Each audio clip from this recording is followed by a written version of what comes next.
Hey, what's going on, guys? It's Dvzl here, bringing you guys another deck profile. This deck profile is going to be on Reverse daiyusha and Original Savior. Wanted to test it out and see what I can make. So, I'm going with, to start off the deck profile, I'm starting with daiyusha. It was a tough decision between the grade 3 search and daiyusha, but daiyusha seemed like the right way to go. You know his skill, choose 4 dimensional robo rear guards and put them into your soul if you have Dimensional Reach Vanguard, and then ride a grade 3 dimensional Robo Vanguard. Alright. But obviously you can't do that for Original Savior since he is not a dimensional Robo. Alright, so for the trigger lineup, I decided to go with rainbow triggers just to test it out.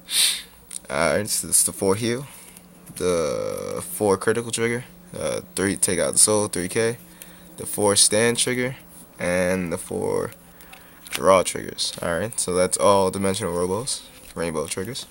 Alright. Try to get that there. Okay. Alright, so we got 4 perfect guards. Self-explanatory about the perfect guards.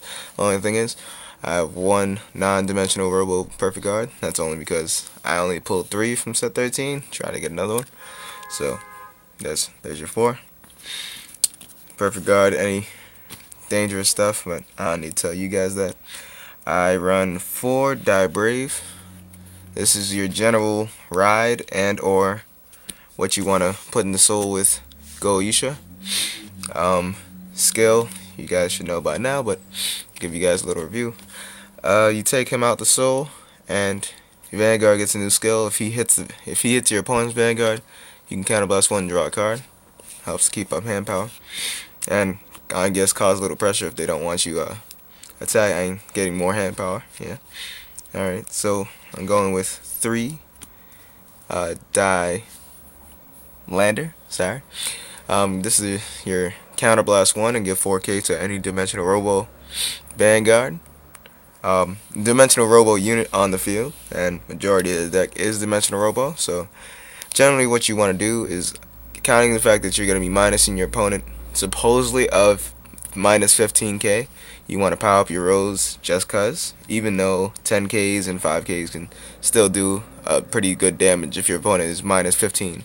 But if you could power it up more, that just adds insult to the wound. Alright, and last, I run 4 Die Tiger. That's the 10k hitter for dimensional robos.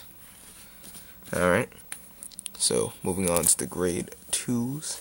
Alright, I run 4 Die Dragon. Now this was a tough choice to choose, counting the fact that if I have Original Savior on Vanguard, then he's not really going to get that 3k every turn. But I decided towards the late game, if I do have my daiyusha on Vanguard, then he is going to be hitting for high numbers. And counting the fact that I have to lock 2 cards, I do need something to hit over 11k. That way it forces more cards out of hand. So I went with Die Dragon. I'm running 3 Die Kaisered. That's your mini break ride for dimensional robos. If you ride a grade 3 on top of him, he gets 5k. Always want to add more power to your rolls.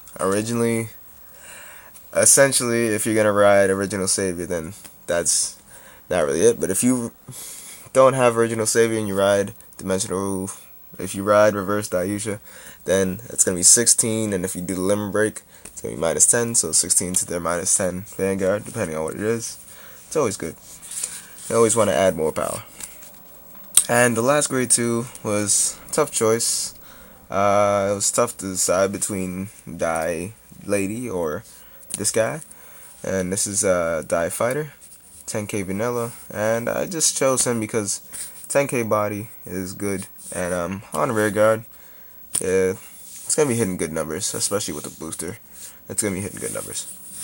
So, there's that, and I think the grade 3 lineup is pretty self-explanatory. You got your 4 Original Savior. That's your break ride for, your second break ride for Dimensional Robo. And you already know his skill. When you ride a grade 3 on top of him, your opponent loses 5k, and on their Vanguard, 5k attack power. So that turns 10Ks into 5Ks and 6Ks into 11Ks into 6Ks. So that's good to use. And the boss of the deck, showing his great face, and reverse ring is reverse daiyusha. Alright, so that's 4. Alright. So he is a cross rod. I don't run the daiyusha in the deck, the pass form. I assume I could probably use it without it. And his limit break is Counterblast 1, lock 2 dimensional robos, lock 2, and your opponent loses 10k off their attack power. So combining that with Original Savior, that's gonna be minus 15. I've said that previously, but just gonna give you guys that round off again. That's minus 15k power, and according to Bushiroad, if your opponent's Vanguard is 11k and you minus 15, that doesn't stop at 0. It goes to negative. So, if you're 11k Vanguard and you get hit with a minus 15, doing your math, that's minus 4. So, you have to, if I'm hitting you with 11k, you have to get back to 11k, as in get out of the negative, then to guard for whatever power I'm attacking you for. And regardless if it's 2 to pass, 1 to pass, or no pass, you still have to drop so many cards. So this is essentially supposed to be dropping a lot of cards out of hand, since I've seen that this deck does not have a lot of hand power. I've played a decent amount of games with Dimensional Robos and anything along the lines of Dimension Police, and it doesn't gain a lot of hand power unless you have Command Lore and stuff like that. But I couldn't tech in a Command Lore since you're gonna be locking majority of the field, and you need Dimensional Robos to lock. So I didn't want to tech it in. Well, that's the deck profile.